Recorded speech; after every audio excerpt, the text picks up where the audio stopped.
शरीर के किस अंग में रहती है आत्मा? आत्मा से जुड़ी कई बातें तो हम अक्सर सुनते ही रहते हैं, जिसमें से सबसे कॉमन बात तो यही है कि जब आत्मा शरीर का साथ छोड़ देती है तब इंसान की मृत्यु हो जाती है। लेकिन क्या आपने कभी किसी से ये सुना है कि आत्मा हमारे शरीर में आखिर रहती कहाँ है? क्या आत्मा पूरे शरीर में मौजूद होती है या फिर शरीर के किसी एक खास अंग में रहती है?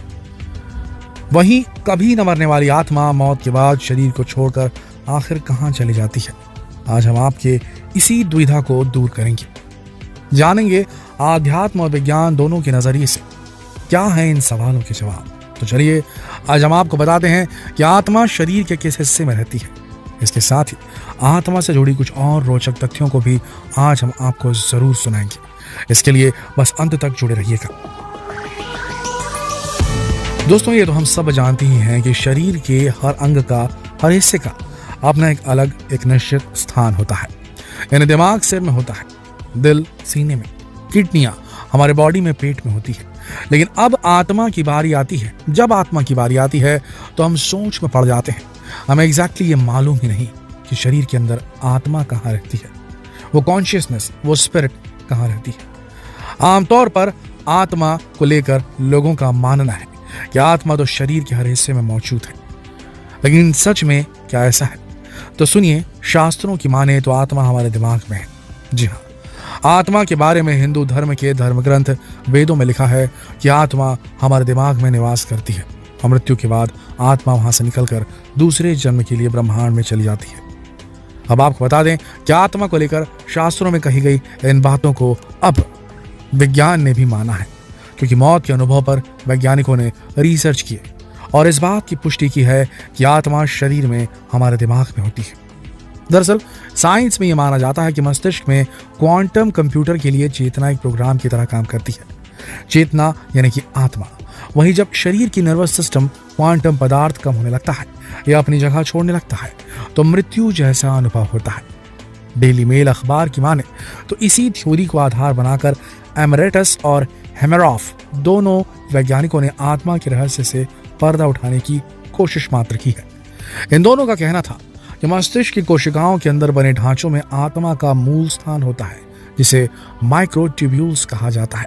और इन माइक्रोट्यूब्यूल्स पर पड़ने वाले क्वांटम ग्रेविटी इफेक्ट की वजह से ही शरीर में चेतना यानी कॉन्शियसनेस का अनुभव होता है, जिसे हम शरीर के अंदर मौजूद आत्मा के रूप में समझते हैं। अब हम आपको बता दें कि सिद्धांत को आर्वेक्स्ट्रेड ऑब्जेक्टिव रिडक्शन का नाम दिया गया है। इस थ्योरी के अनुसार हमारे मस्तिष्क में मौजूद आत्मा का निर्माण उन्हीं तंतुओं से हुआ है जिससे ब्रह्मांड बना है। हेमरॉफ का कहना है कि हृदय का काम करना बंद हो सकता है, रक्त का प्रवाह रुक सकता है, माइक्रोट्यूब्यूल्स अपनी क्वांटम अवस्था गंवा देते हैं, लेकिन यहाँ मौजूद क्वांटम सूचनाएं नष्ट नहीं होती। वे व्यापक ब्रह्मांड में वितरित एवं विलीन हो जाती है। यदि रोगी ठीक नहीं हो पाता और उसकी मृत्यु हो जाती है तो क्वांटम सूचना शरीर के बाहर व्याप्त है।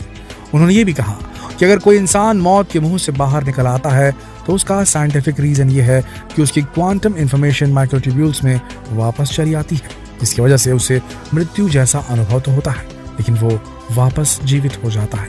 यानी वही, अगर कोई इंसान मर जाता है तो ऐसा संभव है कि वो क्वांटम इंफॉर्मेशन जरूर शरीर के बाहर मौजूद है।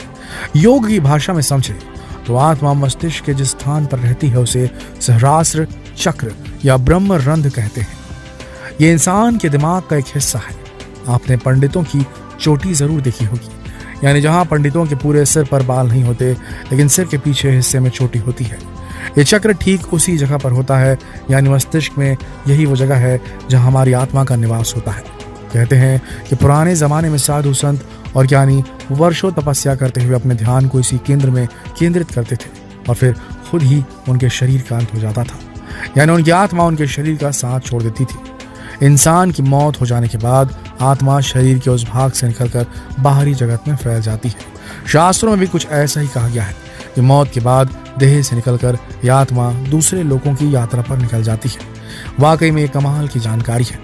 गीता में भी श्री कृष्ण ने आत्मा को अमर और अविनाशी बताया है, जिसे ना ही कोई शस्त्र काट सकता है, ना ही पानी गला सकता है, ना अग्नि जला सकती है और ना ही वायु इसे सोख सकती है। अब आत्मा को लेकर तो कई बातें और तर्क सामने आते ही रहते हैं, अब आत्मा से ही जुड़े कुछ और सवालों के जवाब और रोचक तथ्य हम आपको इस वीडियो में बताने जा रहे हैं, जिसमें पहला सवाल ये है कि आखिर आत्मा का आकार क्या है। तो आपको बता दें कि गरुड़ पुराण में ये बताया गया है कि आत्मा अंगूठे के आकार की होती है। वहीं दूसरा सवाल ये है कि क्या सच में आत्मा मौत के बाद दूसरे शरीर की तलाश में निकल पाती है।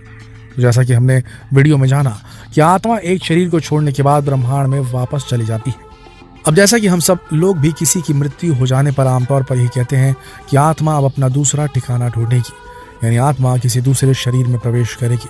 मतलब मौत के बाद आत्मा अपने कर्मों को समेटकर अपनी अधूरी इच्छाओं को पूरी करने के लिए अन्य शरीर की खोज में चली जाती है और कर्मों के अनुसार ही आत्मा को नया शरीर मिलता है।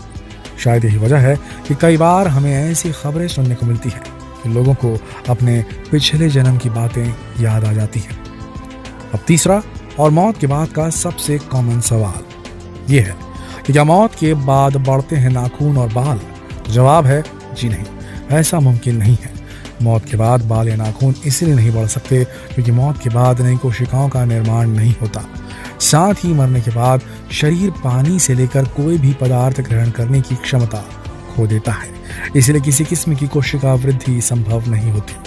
चौथा सवाल कि आत्मा का वजन होता है या नहीं होता। तो जानिए कि वैज्ञानिकों ने आध्यात्मिक विचारधारा से परे एक रिसर्च की कि आत्मा का भी वजन होता है। उन्होंने आत्मा के वजन को नापने के लिए मरने वाले व्यक्ति को फेयरबैंक्स वेट स्केल पर रखा। एक प्रकार का तराजू होता है ये। डॉक्टर डंकन ने स्केल को खास तरीके से तैयार किया था जिसमें शरीर में होने वाले छोटे से छोटे बदलाव को भी परखा जा सके। उन्होंने ये रिसर्च साल 1901 में की थी। सन 1901 में अमेरिका के डॉर्चेस्टर में हुए इस परीक्षण में डॉक्टर डंकन ने ऐसे व्यक्तियों पर शोध किया जिनकी जल्दी ही मृत्यु होने वाली थी। रिसर्च में पाया गया कि आत्मा का वजन करीब 21 ग्राम होता है। तो दोस्तों, आपने इस वीडियो में विज्ञान और आध्यात्म दोनों ही नजरिए से ये जाना कि आत्मा शरीर में कहाँ हो सकती है, क्योंकि कहाँ होती है ये बता पाना नामुमकिन है, क्योंकि मरने के बाद कोई वापस नहीं लौटा और ऐसी कोई मेडिकल साइंस की तकनीक नहीं जो ये साबित कर सके कि आत्मा एग्जिस्ट करती है। ये सिर्फ एक कॉन्सेप्ट है। इसे आने वाले समय में क्या सत्यापित कर लिया जाएगा, क्या इसकी खोज कर ली जाएगी, क्या इस पर रिसर्च कंप्लीट हो पाएगी, क्या वाकई में आत्मा के अस्तित्व को साइंटिफिकली प्रूफ किया जाएगा, ये कहना बहुत मुश्किल है। और ये सिर्फ आने वाले समय में ही अगर किसी वैज्ञानिक ने खोज को कंप्लीट कर लिया तो ही पता चल पाएगा। आपको क्या लगता है, क्या वाकई में आत्मा एग्जिस्ट करती है या सिर्फ ये एक कॉन्सेप्ट है? नीचे कमेंट में जरूर लिखिएगा और ये सवाल दूसरे लोगों से पूछने के लिए इस वीडियो को शेयर करें फेसबुक पर, व्हाट्सएप पर, यूट्यूब पर। धन्यवाद।